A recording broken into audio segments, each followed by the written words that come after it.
오늘 은혜 주실 기록된 하나님 말씀 마가복음 2장 13절에서 17절까지 말씀입니다.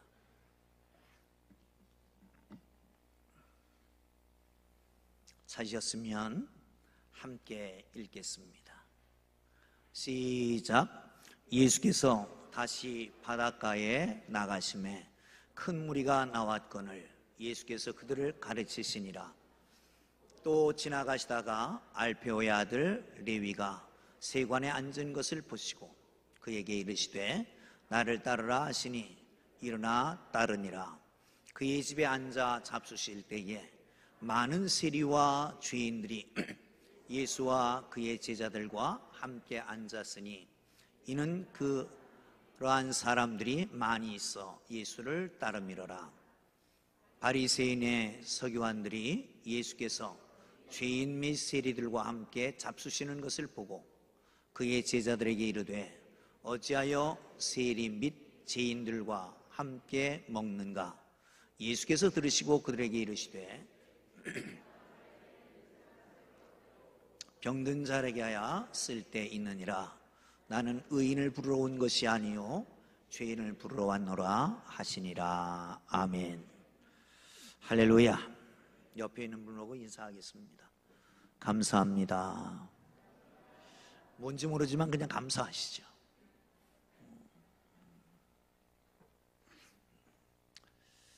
한 10여 년 전에 어떤 노인 할머니하고 두 부부가 교회에 나왔습니다. 기도하고 예배를 마치고 세교리에서 잠깐 얘기하는데 그 할머니가 금훈남 권사님이라고 하는 분이었습니다. 금훈남 권사님이 저 밑에 밀양에 아주 일 많이 하는 권사님이었었는데 서울 일산으로 오시면서 자녀들을 불러놓고 그렇게 말씀하셨습니다. 얘들아, 내가 죽거든 아무한테도 연락하지 마라. 왜 그러십니까? 금훈남 권사가 아들 하나도 신앙생활을 못 시켰다고 그럴 것 같다. 그 말을 듣고 그 다음 주부터 가족이 다 나온 거예요. 그분이 권기상 집사님이신데 지금은 하나님 나라 가셨고요. 그리고 그 아들, 딸이 나오고, 아들이 아니고 그 며느님하고 그리고 손자 두 분하고 오늘 유아 세례라는 것은 금훈남 권사님의 증손들입니다. 아멘. 박수로 한번. 이렇게 해서 신앙의 명문가가 이루어지는 거예요. 어떻게 하든지 세상 떠나기 전에 가족들 다 예수 믿게 하고 하나님 나라 가시기를 주의 이름으로 축원합니다. 아멘. 오늘 이렇게 유아 세례를 베풀면서 얼마나 감격이 됐든지 그때를 생각하면서, 그리고 얼마 후에 권기상 집사님이 하나님의 부름을 받으셨잖아요. 그리고 그 형님이 장례에 참여했다가 저기 선수촌 아파트 사시거든요.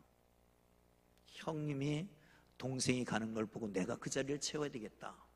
그래서 나오시기 시작했습니다. 지금 몸이 불편하고 그러셔서 10의 1조만 하고 계시는데 오늘 꼭 나오시려고 그랬는데 코로나가 두 분 다 걸리셨대요. 그래서 못 나오신다고, 꼭 나오겠다고 하는 말씀을 드렸습니다. 참 감사한 일이고요. 주님 안에서 믿음의 생활이 얼마나 귀한 건 줄 알고 신앙생활 잘 하다가 가족들 잘 세우고 하나님 앞에 올라가는 축복된 역사가 있기를 주의 이름으로 축원합니다. 이혜인님의 감사와 행복이라고 하는 시를 하나 들려드리도록 하겠습니다. 내 하루의 처음과 마지막 기도, 한 해의 처음과 마지막 기도, 그리고 내 한 생애의 처음과 마지막 기도는 감사합니다 라는 말이 되도록 감사를 하나의 숨결 같은 노래로 부르고 싶다. 감사하면 아름다우리라. 감사하면 행복하리라. 감사하면 따뜻하리라. 감사하면 웃게 되리라. 감사가 힘들 적에도 주문을 외우듯이 시를 읊듯이 항상 이렇게 노래해 봅니다. 오늘 하루도 이렇게 살아서 하늘과 바다와 산을 바라볼 수 있음을 감사합니다. 하늘의 높음과 바다의 넓음과 산의 깊음을 통해 오래오래 사랑하는 마음을 배울 수 있어서 행복합니다. 이런 시입니다. 여러분, 이해가 안 되는 구절은 없잖아요. 그런데 마음이 와닿는 것이잖아요. 참 순수한 시가 아닌가 하는 생각이 듭니다. 6살 난 어린이가 옆집에 놀러 갔습니다. 마침 식사 때가 되어서 식탁에 이렇게 둘러 앉았는데 깜짝 놀라서 아이가 거기에 이렇게 물었습니다. 모두들 식사할 때 기도하지 않으세요?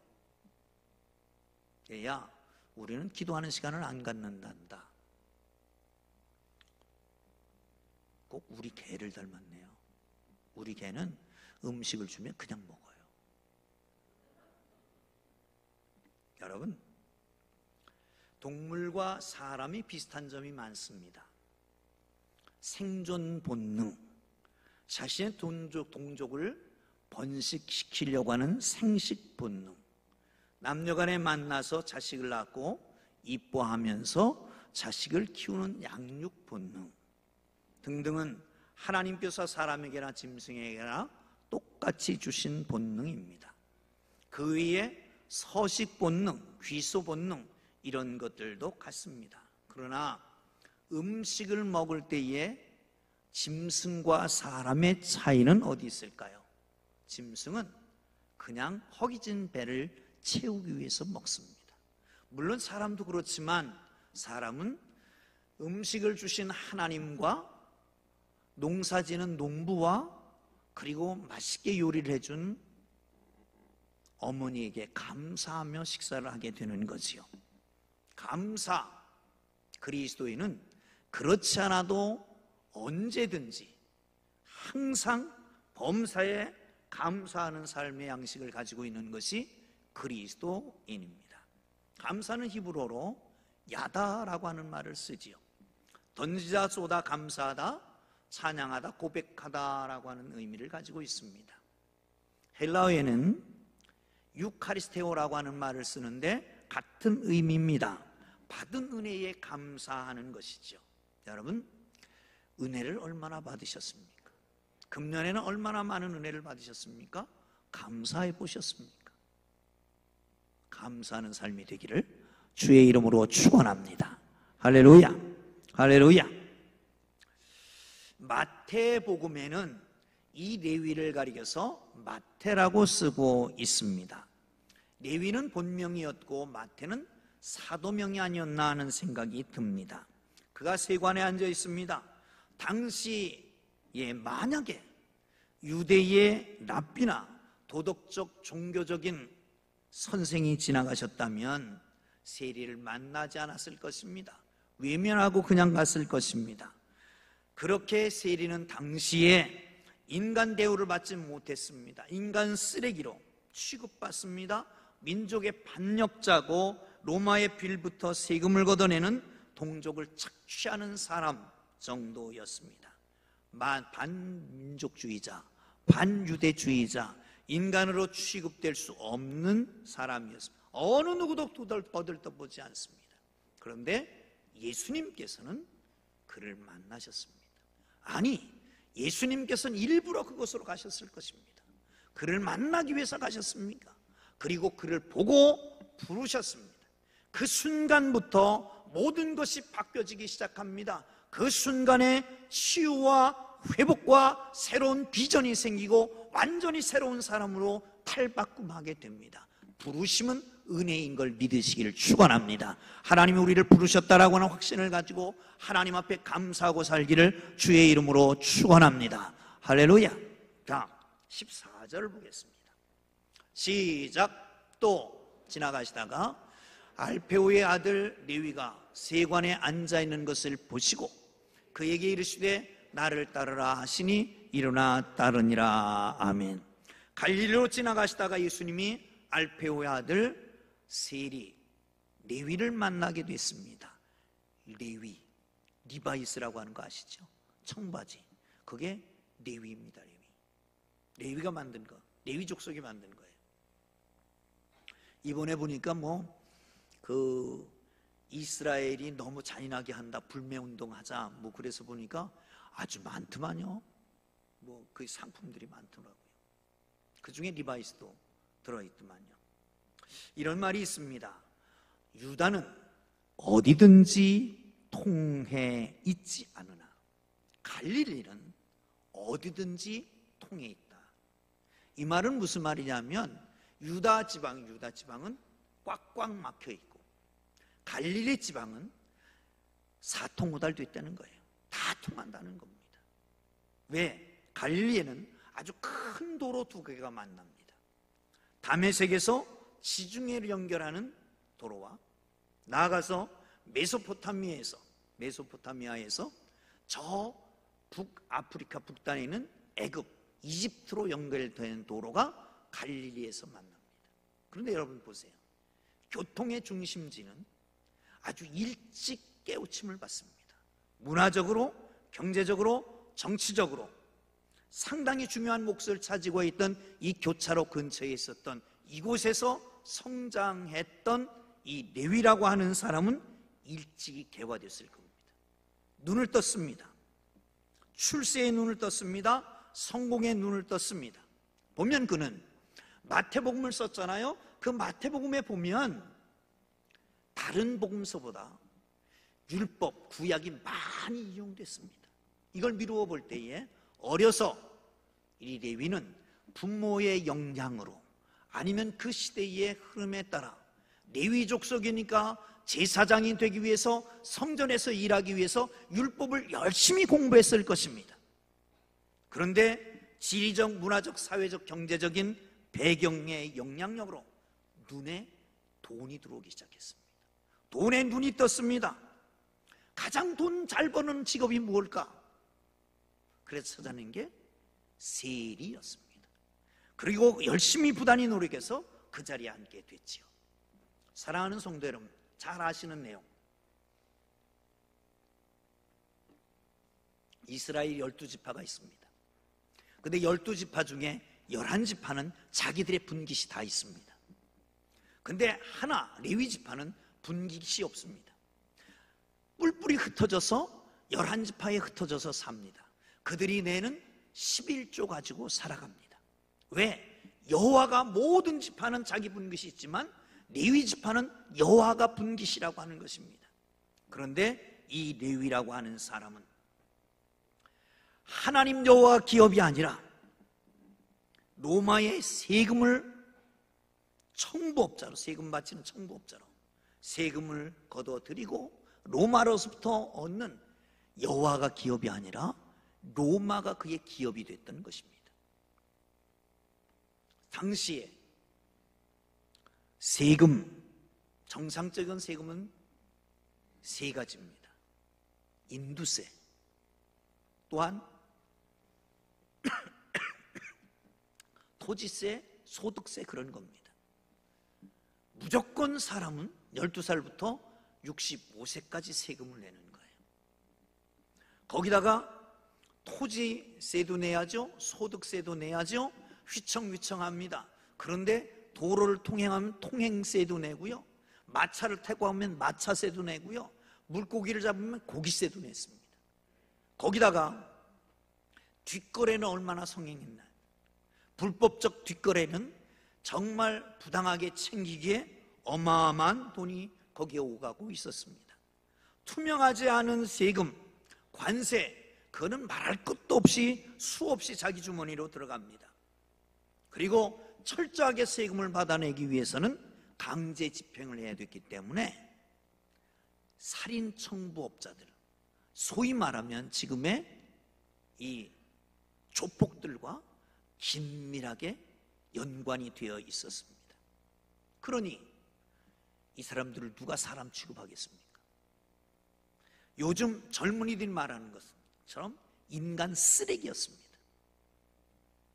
양아치였습니다.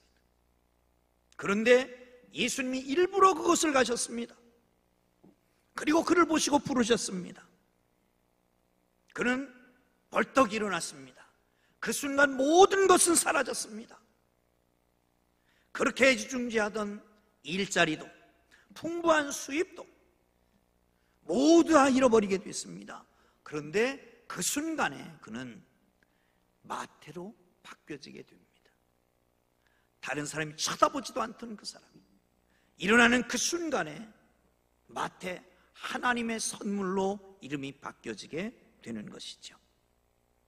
세리의 자리에서 벌떡 일어나는 그 순간 자연적인 달란트였던 글 쓰는 재주가 발휘되어서 인류 역사에 가장 유명한 책, 신약 성경의 맨 앞에 책, 인류 역사가 계속되는 한 모든 성도들이 읽어야 할 책, 마태복음을 쓰는 사람이 되게 되었던 것입니다. 사랑하는 성도 여러분, 주님이 부르시면 변화가 일어납니다. 할렐루야.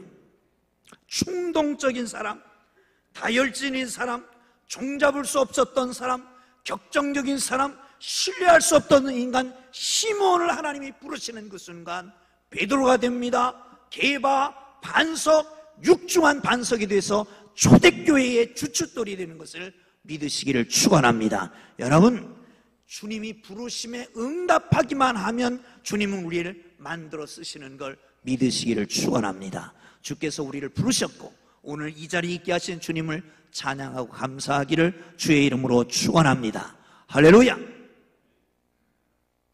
자, 15절 시작. 그의 집에 앉아 잡수실 때에 많은 세리와 죄인들이 예수와 그의 제자들과 함께 앉았으니 이는 그러한 사람들이 많이 있어서 예수를 따르미로라. 아멘.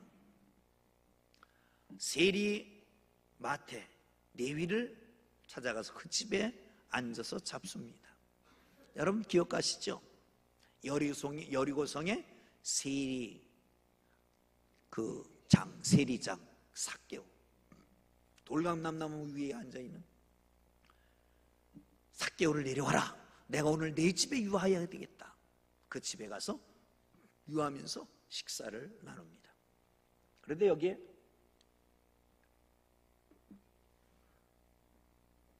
앉는다라고 하는 원어는 이렇게 되어 있습니다.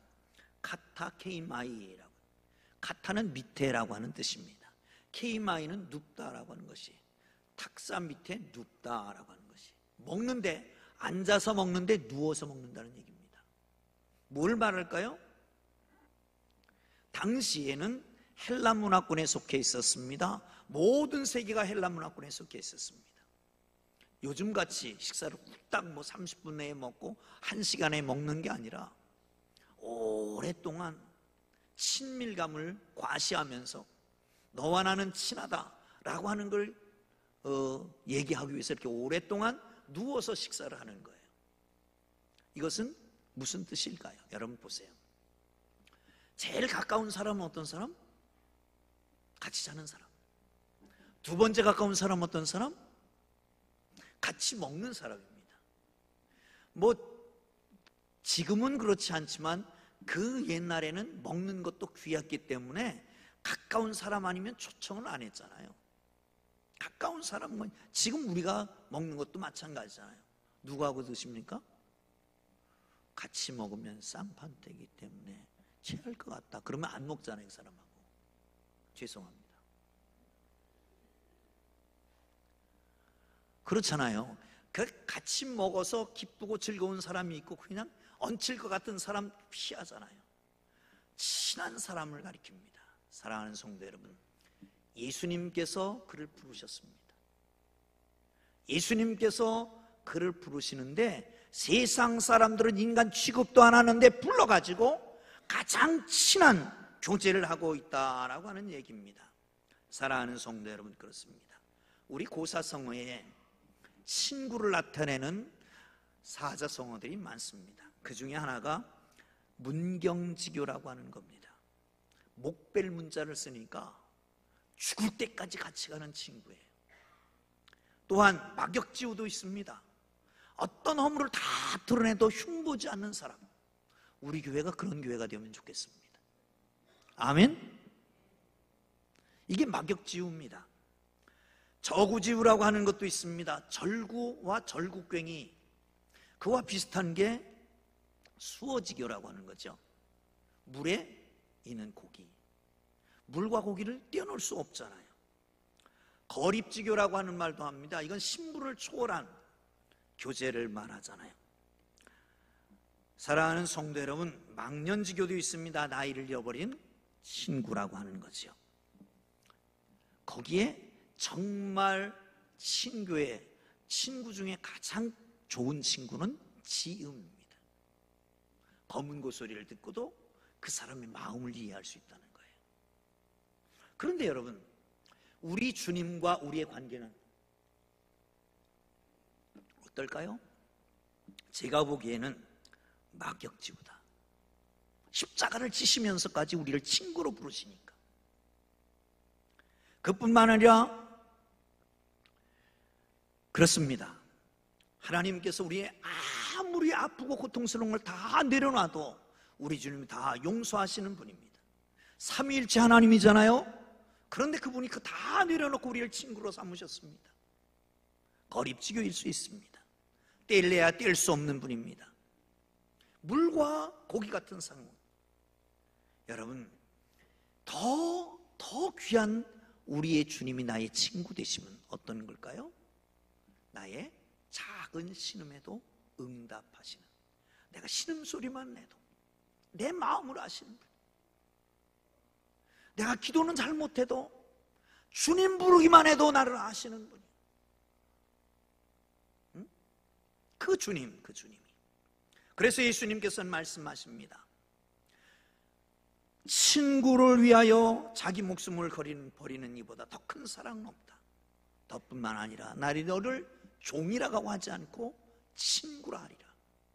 사랑하는 성도 여러분, 예수님께서 우리를 부르시고 정말 같지 않은 인생들과 함께 하시면 내가 너희 친구다라고 하는 것을 기억하시고 우리 친구 되신 주님을 찬양하고 그 친구와 동행하면서 승리하는 삶이 되기를 주의 이름으로 축원합니다. 남가주 대학에서 사랑을 가르치던 레오 버스카글리아라고 하는 교수님이 계십니다. 이분의 책에 그런 얘기가 나옵니다. 러브라고 하는 책입니다.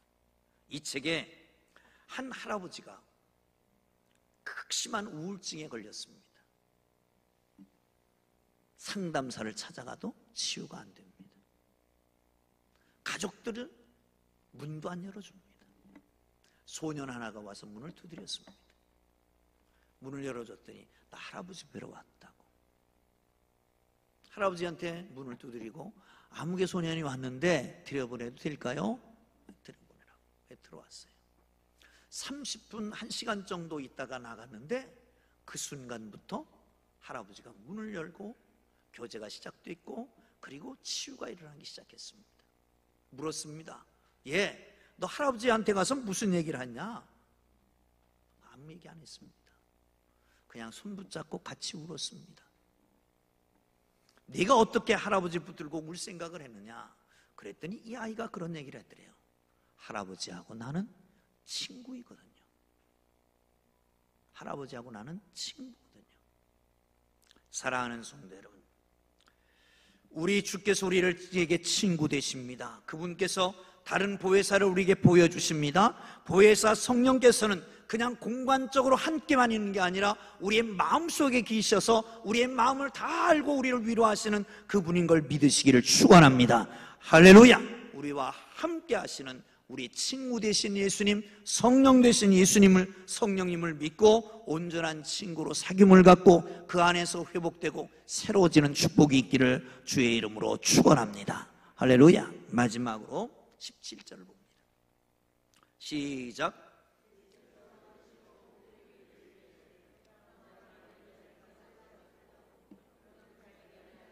다시 읽어야 될 거 아시죠? 두 분이 안 읽으시는 것 같아요. 다시 시작. 예수께서 들으시고 그들에게 이르시되 건강한 자에게는 의사가 쓸데없고 병든 자에게라야 쓸데있느니라. 나는 의인을 부러 온 것이 아니요 죄인을 부러 왔노라 하시니라. 아멘. 누가? 바리새인의 서기관이. 바리새인의 서기관이 예수님의 제자들에게 말합니다. 아니, 너네 선생님은 왜 저 죄인과 세리와 함께 먹고 마시느냐? 그걸 예수님이 들으셨습니다. 그리고 말씀하시기를, 병원이, 의사가 건강한 사람에게 쓸데없다. 병든 사람에게만 필요 있다.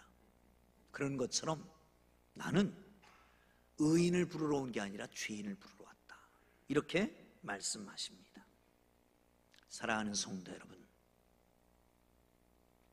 우리는 신앙생활하면서 상처받았다고, 시험 들었다고 합니다. 왜 그럴까요? 대부분 인간적인 실망 때문에 그렇습니다. 교회 지도자들일 수도 있습니다. 그러나 교회는 우리의 상처, 갈등의 중요한 원인 중에 하나이지만, 우리가 그렇게 되는 이유는 우리가 교회에 가지는 지나친 이상적인 기대 때문에 그렇습니다. 왜 교회에서 상처받습니까? 교회에 대한 지나친 이상적인 기대를 하고 있기 때문에 교회에서 상처받고, 그리고 시험 들고 그러는 것입니다. 여러분, 가장 이상적인 교회는 어딜까요? 초대교회입니다. 1세기 교회입니다. 예루살렘 교회, 그리고 안디옥 교회. 바울이 복음 전도를 떠납니다. 가는 곳마다 오래 있어 보질 않았습니다. 가장 오래 있었던 교회가 고린도 교회입니다. 1년 6개월 정도. 그리고 그거보다 2배 정도 있었던 교회가 에베소 교회입니다. 3년 동안 두란노 소원에서 그들을 가르치고 교육시켰습니다. 그래서 안타게 세웠습니다. 그런데 문제는 에베소 교회도 문제가 있었다는 거예요. 한번 성경을 보시죠. 에베소서 4장 25절 시작. 그런즉 거짓을 버리고 각각 그 이웃과 더불어 참된 것을 말하라. 아멘. 거짓말쟁이가 있었어요, 없었어요? 있었으니까 거짓말 하지 말아라, 그 얘기잖아요. 거짓을 버리고 참된 것을 말하라. 이 말은 거짓말하는 사람이 있었다는 얘기죠. 또 하나 볼까요? 28절 시작. 도둑질하는 자는, 다시 도둑질하지 말고, 도둑질하는 뭐가 있었어요? 놈도 있었고 여도 있었고 그랬어요. 그러니까 도둑질하지 말라고 그러는 거지. 또 하나 29절 시작. 무릇 더러운 말은 너희 입 밖에도 내지 마라. EDPS가 뭔지 알아요? EDPS, 음담 패설, 그게 EDPS예요. 그거 하는 사람들도 있었다는 거야. 그러니까 그거 하지 말라고 그러는 거지. 사랑하는 성도 여러분, 교회 생활하다가 거짓말하는 사람이 있다, 도둑질하는 사람이 있다, 이상스럽게 말로 상처 주는 사람이 있다. 초대교회, 이상적인 교회도 다 그랬다. 문제는 교회는 어떤 곳이냐? 다시 한번 17절 봅니다. 17절 시작. 예수께서 들으시고 그들에게 이르시되 의사가 쓸데없고 병든 자에게 쓸데있느니라. 너희는 나는 의인을 부러운 것이 아니요 죄인을 부러웠노라 하시니라. 아멘. 예수님께서 말씀하십니다. 비유로 말씀하시는 거예요. 교회와 병원과. 교회는 병원 같다는 거지. 여러분, 여기 암센터가 있습니다. 가보셨습니까? 요즘 신방도 잘 못 가는데 정말 별의별 암이 다 있어요. 얼마나 사람이 많은지 몰라요. 서울대학병원, 세브란스 병원, 고대병원, 삼성병원 가보면요, 환자가 얼마나 많은지 몰라. 무슨 교회다? 무슨 병원이다? 좋은 병원이다. 좋은 병원이다. 그러면 교회는 뭐가 많이 모여야 돼요? 교회는 어떤 사람이 많이 모여야 되냐고요? 죄인이 많이 모여야 돼. 죄인 집합소가 교회라니까. 아니, 예수님께서 누구를 불러 왔어요? 죄인을 불러 왔어요. 교회는 예수님의 대리, 그리스도의 몸이잖아요. 그러면 교회는 누구를 불러야 돼요? 의인이 아니라 죄인을 불러야 돼요. 다 죄인. 그런데 정말 좋은 병원은 어떤 병원이다? 치료받는 병원이다. 치료받는 병원이에요. 어느 병원에 갔더니 내 암이 치료됐다고. 그게 좋은 병원이죠. 그게 좋은 병원이에요. 환자들만 잔뜩 있고 하나도 치료되지 않으면 그건 사기꾼이든지 좋은 병원이 아니죠. 그러면 교회는요, 죄인들이 많아. 그런데 교회 다니면서 변화가 일어나야 좋은 교회. 아멘. 풍동교회는 무슨 교회? 좋은 교회. 환자가 많다. 풍동교회는 어떤 교회? 좋은 교회. 어떤 사람도 많다? 변화된 사람도 많다. 풍동교회 가니까 뭔가 변화됐더라. 이런 게 있어야지 그게 좋은 교회가 되는 거예요. 그런데 문제는 있어요. 무슨 문제가? 병원에 가서 치료가 오래되는 사람이 있어요. 그죠? 그리고 금방 치료되는 사람도 있어요. 사람의 개인차가 있습니다. 어떤 사람은 빨리 변화되는 사람이 있어요. 근데 어떤 사람은 오래 걸리는 사람도 있어요. 그러니까 예수 믿는 권사가, 장로가, 목사가 저 모양이야, 이러면 안 된다니까요. 아직 개인차 때문에 저 사람은 조금 더 익어야 되는 거예요. 조금 더 있어야 변화가 되는 거예요. 아멘? 그렇게 기다려줘야 된단 말이죠. 사랑하는 성도 여러분, 그렇습니다. 정말 하나님의 교회, 풍동교회가 좋은 교회로, 모든 죄를 다 수용하고 포용하는 교회로, 상처받았다고 하지 말고, 그런가 하면 변화가 일어나고 새 사람이 되는 복된 교회가 되기를 주의 이름으로 축원합니다. 할렐루야. 한 가지 얘기하고 마치려고 합니다. 1500년대 초 이태리 플로렌스라고 하는 도시에 도나텔로라고 하는 유명한 조각가가 있었습니다. 일생에 걸작품 조각을 만들려고 까레라고 하는 좋은 대리석이 많이 나오는 곳에서 대리석을 수입했습니다. 그리고 딱 보니까 쓸모없는 게 많아요. 그래서 그냥 성당 뒤에다가 방치해 놨습니다. 어느 날 무명 조각가가 그 성당 뒤에 와서 보더니 저 돈은 쓸만한데? 그리고 그가 가져다가 2년 동안을 갈고 닦고 쪼아내고 하는 그 조각을 시작하게 됐습니다. 2년 후 1504년 1월 25일 플로렌스의 많은 시민들이 운집한 가운데 그 조각을 덮고 있던 베일을 벗겨냈습니다. 모든 시민들이 흥분하고 소리 질렀습니다. 다비드다! 다비드야! 다윗상입니다. 사랑하는 성도 여러분, 온 인류가 기억할 만한 작품, 미켈란젤로의 다비드상이 탄생하는 과정이었습니다. 여러분, 아무도 거들떠보지 않는 돌멩이,